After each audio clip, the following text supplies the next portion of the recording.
Hello friends, अस्सलाम वालेकुम। Welcome to my YouTube channel. आज की इस वीडियो में हम लोग बात करने जा रहे हैं माल्टा से रिलेटेड। माल्टा एक यूरोपियन कंट्री है। जिस तरीके से 26 यूरोपियन स्टेट्स हैं, जो शेंजन स्टेट्स हैं, जिनको शेंजन कंट्रीज बोला जाता है, यूरोपियन यूनियन की मेंबर, उसमें से एक माल्टा भी है। माल्टा एक छोटा सा कंट्री है जिसकी टोटल एराजी या एरिया की बात की जाए तो 316 किलोमीटर है।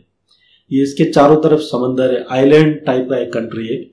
और इसकी पॉपुलेशन की बात की जाए तो लगभग 4 लाख के करीब इसकी पॉपुलेशन है टोटल। ठीक है तो ये बहुत छोटा सा कंट्री, लेकिन क्योंकि ये एक शेंजन स्टेट है, इस हवाले से इसके वीजा की एक वैल्यू है, इसके पासपोर्ट की एक वैल्यू है। इसके पासपोर्ट की बेस पे अगर इसका पासपोर्ट किसी को मिल जाता है, सिटीजनशिप मिल जाती है माल्टा की, तो वो 160 से ज्यादा कंट्रीज में वीजा फ्री ट्रेवल कर सकता है। ठीक है, माल्टा में काफी सारे ऑप्शंस मौजूद हैं सेटल होने के। स्टडी से रिलेटेड भी ऑप्शंस यहाँ पे मौजूद हैं, बिजनेस से रिलेटेड, इन्वेस्टमेंट से रिलेटेड ऑप्शंस यहाँ पे मौजूद है। जॉब के लिए भी आप जा सकते हैं, सर्च कर सकते हैं। आपका लक अच्छा होगा तो जॉब मिलेगी। काफी सारे लोग जाते हैं माल्टा और माल्टा जाके सेटल होते हैं। अब यहाँ पे बेनिफिट क्या है, जैसे और यूरोपियन कंट्रीज हैं उनमें इंग्लिश इतनी ज्यादा नहीं चलती, लेकिन माल्टा में अच्छी खासी इंग्लिश बोली जाती है, क्योंकि इस कंट्री में पहले ब्रिटिश रूल था, ब्रिटिश के अंडर में था ये कंट्री। तो उसके बाद ये जब इसको इंडिपेंडेंस मिला, आज़ादी मिली, उसके बाद ये यूरोपियन यूनियन का मेंबर बना, यूरोपियन यूनियन में शामिल हुआ। तो ब्रिटिश रूल की वजह से यहाँ पे इंग्लिश काफ़ी अच्छी बोली जाती है। ये मेडिटेरियन समंदर के बीच में है। ठीक है, इसके एक तरफ अगर बात की जाए तो लीबिया है और दूसरी तरफ स्पेन है, उनके बीच में ये कंट्री आता है।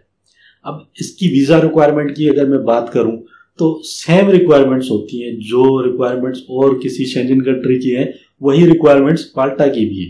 लेकिन बार बार लोग यही सवाल पूछते हैं, हालांकि ये डॉक्यूमेंटेशन के बारे में मैं बहुत सारी वीडियोस में बता चुका हूं कि क्या बेसिक रिक्वायरमेंट्स होती है, क्या डॉक्यूमेंट्स चाहिए होते हैं। उसके बावजूद बार बार लोग वही क्वेश्चन मुझसे पूछ रहे होते हैं, इसलिए मैं इस वीडियो में दोबारा आपको बता देता हूँ कि माल्टा के लिए क्या डॉक्यूमेंट्स रिक्वायर्ड होते हैं। इसमें सबसे पहले तो आपको वीजा एप्लीकेशन फॉर्म एक फिल करना होता है।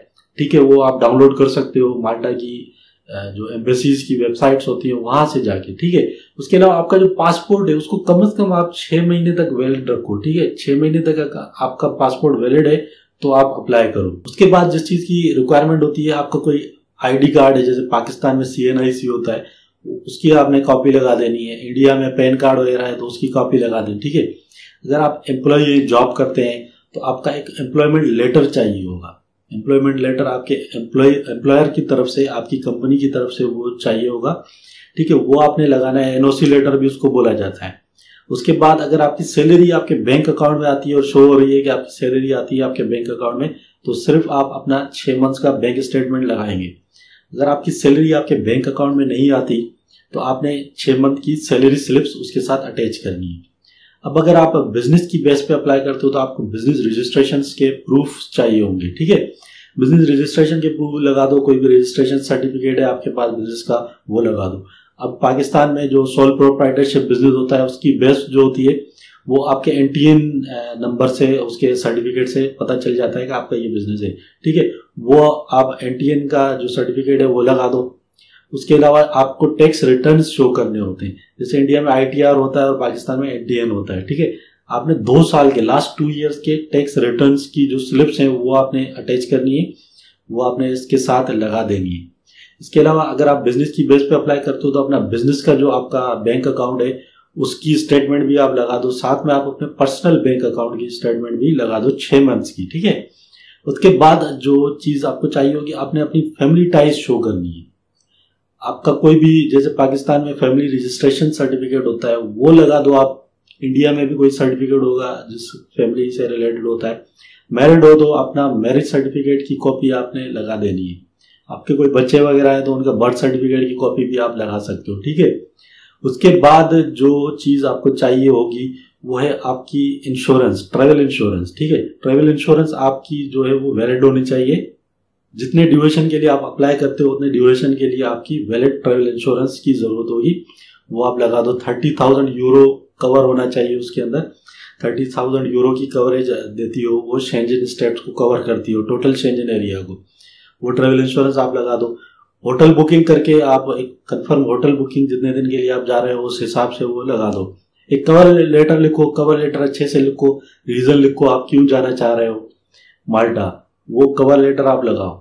अब यहाँ पे बहुत सारे मसले मसाइल होते हैं। मसले मसाइल क्या होते हैं कि कुछ लोगों के पास ट्रैवल हिस्ट्री नहीं होती है, वो किस तरीके से अप्लाई कर सकते हैं टूरिस्ट वीज़ा के लिए। तो वहाँ पे ऑप्शंस मौजूद होते हैं, वो भी मैं अपने क्लाइंट्स को ज़रूर बताता हूँ किस बेस पे मैं उनके अप्लाई करवाता हूँ केसेस। तो बहुत सारे ऑप्शंस मौजूद है। अगर आप बिजनेसमैन हो, आपकी ट्रैवल हिस्ट्री नहीं है, आप बिजनेस की बेस पे भी अप्लाई कर सकते हो। वहाँ पे कोई एग्जीबिशन वगैरह, कोई कॉन्फ्रेंसेज वगैरह सर्च कर सकते हो नेट के थ्रू जो आपके बिजनेस से रिलेटेड हो, या आप स्टूडेंट भी हो तो आप स्टडी की बेस पे भी आप अप्लाई कर सकते हो। जो कॉन्फ्रेंसेज वहाँ पे चल रही हैं या कोई वहाँ पे एग्जीबिशन लगा है जो आपके एजुकेशनल बैकग्राउंड से मैच करता हो, उसका आप इनविटेशन मंगवा के उसकी बेस पे भी अप्लाई कर सकते हो। तो और जो स्टूडेंट अप्लाई करना चाहते हैं उनका जो फाइनेंशियली सपोर्ट करता है, कोई भी बंदा, उनका फादर सपोर्ट करता है या भाई सपोर्ट करता है, तो कोई भी सपोर्ट करता है, उसके डॉक्यूमेंट्स चाहिए होंगे। क्योंकि स्टूडेंट है, उसकी कोई जॉब तो होती नहीं है, वो जॉब के प्रूफ्स तो नहीं लगा सकता, या कोई बिजनेस नहीं होता उसका, तो वो डॉक्यूमेंट्स लगाएगा, बैंक स्टेटमेंट और इनकम के प्रूफ्स वगैरह अपने किसी बड़े के, जिसकी बेस पे वो जो उसको सपोर्ट कर रहा होता है फाइनेंशियली। ठीक है, उसके अलावा उसको एक यूनिवर्सिटी से भी, एक यूनिवर्सिटी या कॉलेज या स्कूल जहाँ भी वो पढ़ता है वहां से भी एक एनओसी चाहिए होता है, एक एनओसी लेटर चाहिए होता है, वो लगाना पड़ता है। ये सारे डॉक्यूमेंट्स आप लगा के अप्लाई करें, इंशाल्लाह आपको वीजा जरूर मिलेगा। तो इसके साथ ही आज की हम ये वीडियो खत्म करेंगे, फिर मिलेंगे हम लोग किसी और वीडियो में। तब तक के लिए अपना ख्याल रखिएगा। अल्लाह हाफिज।